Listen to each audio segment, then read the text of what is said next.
குயிக்காக mushroom fry பண்ணிடலாங்க. இதுக்கு வந்து கடாயில் எண்ணெயோ இல்லை பட்டரோ கொஞ்சம் விட்டுட்டு முந்திரி ஃபஸ்ட்டே வறுத்துக்கலாம், இல்லை காளான் போட்டு அதுக்கப்புறம் முந்திரியும் போடலாம்.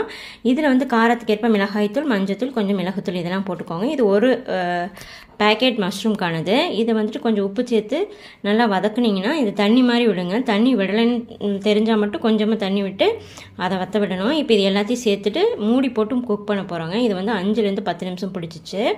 சிம்லேயே வச்சு குக் பண்ணணும், அப்போ தான் மஷ்ரூமும் சீக்கிரமாக குக் ஆகும். மஷ்ரூம் வந்து சீக்கிரமாகவே குக் ஆகிடும். ஆனால் சிம் வச்சு பண்ணிங்கன்னா தான் ஃபுல் மஷ்ரூம் வந்து நல்லா குக் ஆகி நல்லா கிறிஸ்பியாக நமக்கு கிடைக்கும். இப்போ இது பாருங்கள், மூடி போட்டு நான் குக் பண்ண போகிறேன். ஒரு 5-10 மினிட்ஸ் கழித்து பார்த்தாங்க பார்த்தீங்களா, சூப்பராக ஆயிடுச்சுல. இந்த பட்டரோ இல்லை நெய்யோ சேர்க்கறனால இதோட டேஸ்ட் ரொம்ப அல்டிமேட்டாக இருக்குங்க. வாசனையும் சூப்பராக தூக்கும்.